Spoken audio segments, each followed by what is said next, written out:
हे दोस्तों, इस वीडियो में हम रस, छंद, अलंकार की परिभाषा उदाहरण से समझने वाले हैं। अगर आप कोई बोर्ड परीक्षा की तैयारी कर रहे हैं तो ये वीडियो आप अंत तक ज़रूर देखिए, क्योंकि यहाँ से आपके 1, 2, 4 नंबर पक्के हैं। तो वीडियो को लास्ट तक ज़रूर देखिए। सबसे पहले हम रस की परिभाषा देखेंगे। कविता, कहानी या नाटक को पढ़ते या सुनते हैं तो हमारे मन में एक विशेष भावना उत्पन्न होती है।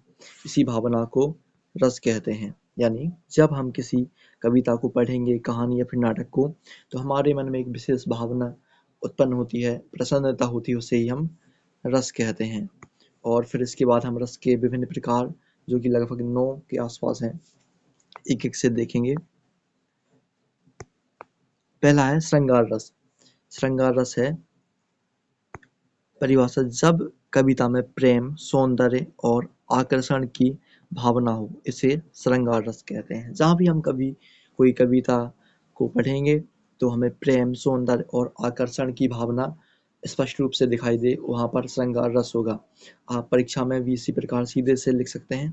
उदाहरण है, मोहे पनघट पे नंदलाल छेड़ गयो रे, मटकी फोड़ दी रे, मोरी मटकी फोड़ दी रे। यहाँ कृष्ण और गोपियों के प्रेम के सौंदर्य का वर्णन किया गया है। इसे आप इसका ये उदाहरण है, बड़ी ही आसानी के साथ याद कर पाएंगे, क्योंकि ये बहुत ही आसान है। और फिर इसके बाद क्या है? इसके बाद है हास्य रस। तो जब कविता या रचना को पढ़कर हंसी आए, जैसा कि शब्द से स्पष्ट है, हास्य रस यानी हंसी या मजाक। जब हम कोई कविता पढ़ेंगे, वहाँ पर हमें पढ़ते हुए हंसी या फिर मजाक दिखे, वहाँ पर हास्य रस होगा। परिभाषा भी बहुत आसान है, जब कविता या रचना को पढ़कर हंसी आए तो उसे हास्य रस कहते हैं। उदाहरण है, खिचड़ी के चार यार, दही पापड़ घी अचार। कितनी अच्छी उदाहरण है। यानी यहाँ खिचड़ी को 4 दोस्तों से जोड़ा गया है, जिससे मजेदार प्रभाव पड़ता है। और फिर इसके बाद है करुण रस। करुण जैसा कि स्पष्ट है, दुख या फिर संवेदना। जहाँ पर दुख या फिर संवेदना प्रकट हो, वहाँ पर करुण रस होगा। परिभाषा जब कविता में दुख या करुणा की भावना उत्पन्न हो, उसे करुण रस कहते हैं। उदाहरण है, पुत्र विहीना नारी भली, धन विहीना भली गाई। इसमें माँ के पुत्र वियोग का दर्द दिखाया गया है। और फिर इसके बाद है क्या? रौद्र रस। रौद्र यानी क्रोध। जैसा कि स्पष्ट है, रौद्र यानी क्रोध, गुस्सा, आक्रोश। परिभाषा है, जब कविता में गुस्सा और आक्रोश प्रकट हो, वहाँ पर रौद्र रस यानी गुस्सा आए। जैसे, खूब लड़ी मर्दानी, वो तो झांसी वाली रानी थी। झांसी जी के क्रोध और वीरता का चित्रण है। इसके बाद है क्या? वीर रस।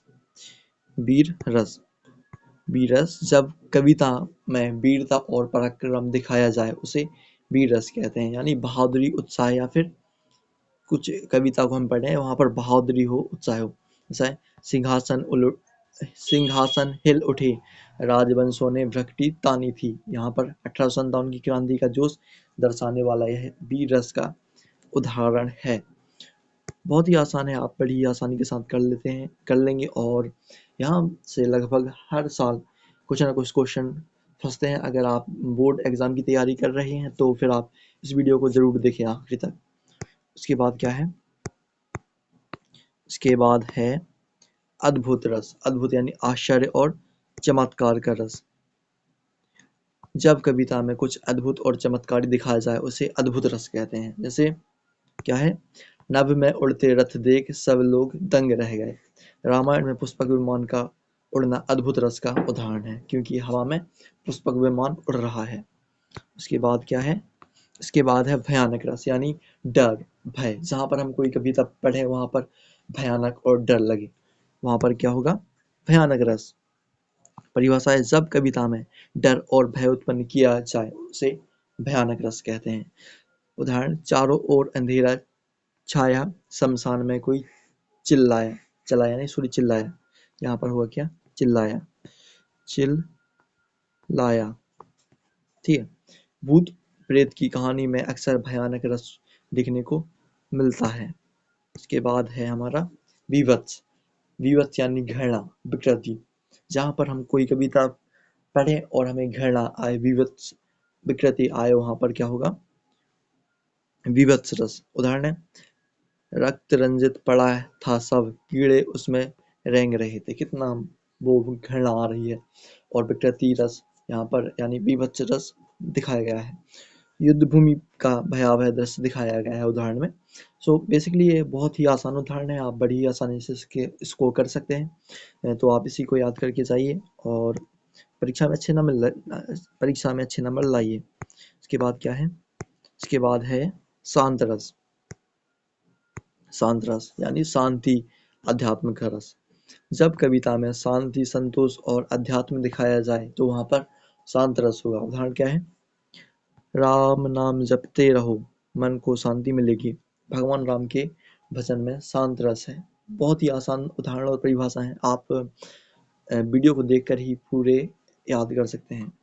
इसके बाद क्या है हमारा, इसके बाद है हमारा छंद। यहाँ पर हम छंद की परिभाषा और इसके साथ साथ इनके प्रकार, उनकी परिभाषा, उनके उदाहरण सब कुछ देखेंगे बारी बारी से। तो पहले छंद की परिभाषा।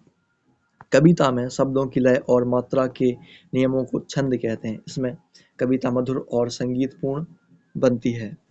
यानी कविता में शब्दों की लय, यानी हम गा रहे हैं, कोई हम अगर रामायण पढ़ेंगे तो वहाँ पर भी छंद रहते होंगे। कितनी मस्त लय बनती है, यानी अच्छी लय बनती है। वो है किस लिए हुआ है, क्योंकि वहाँ पर छंद यूज हुए हैं। इसके प्रकार देख लेते हैं अब। दोहा। दोहा किसे कहते हैं, दो पंक्तियाँ, दो पंक्तियों का छंद। पहली और दूसरी पंक्ति में लगभग 13 से 11 मात्राएं होती हैं। यहाँ पर उदाहरण, बड़े बड़े धनवान को छोटा कर दे दान, जल में पड़ते ही बुझा दीपक बिन औसान। जब हम इनकी पंक्तियों में जो मात्राएं हैं उन्हें गिनेंगे, उनकी संख्या 13 से 11 होगी। इसलिए ये क्या है, दोहा। और इसमें दो पंक्ति होती हैं। और इसके बाद क्या है हमारा, इसके बाद है चौपाई। चौपाई क्या होती है भाई, तो 4 पंक्तियों का छंद, यानी उसमें 4 पंक्तियों, जिसमें प्रत्येक पंक्ति में 16 मात्राएं होती हैं।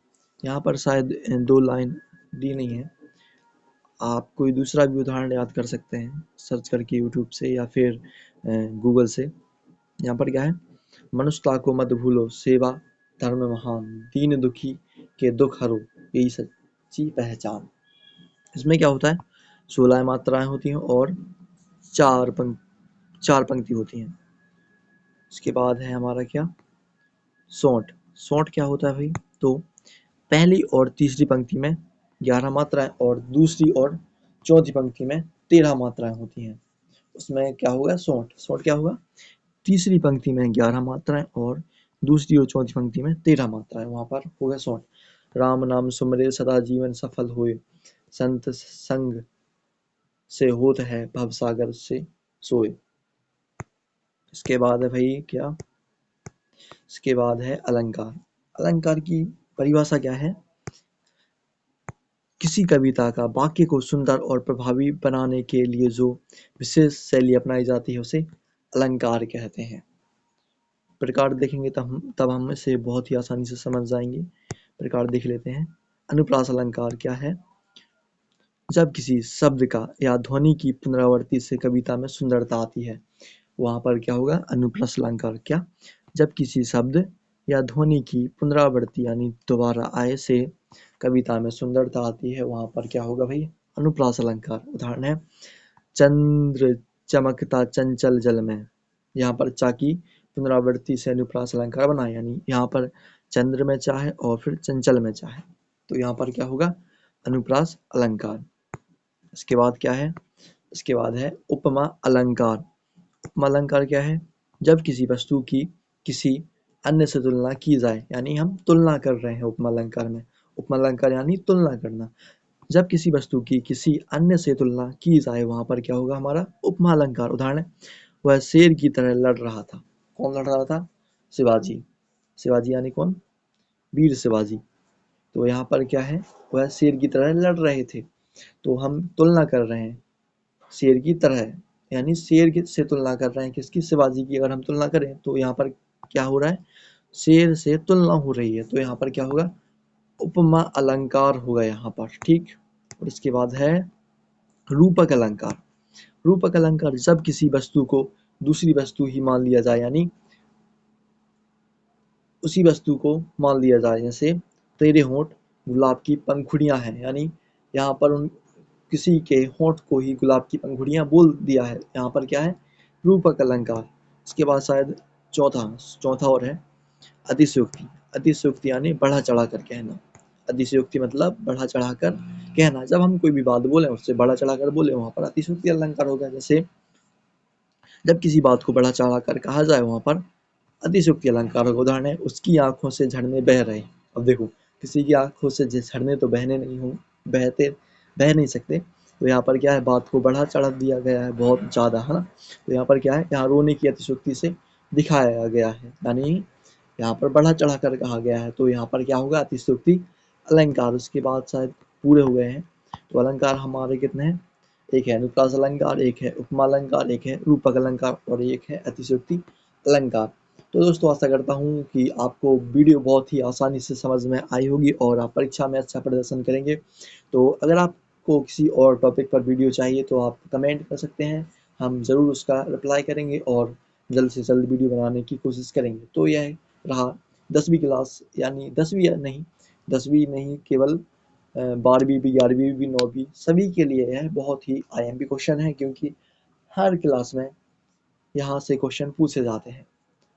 दोस्तों मिलते हैं दूसरी वीडियो में, तब तक के लिए गुड बाय।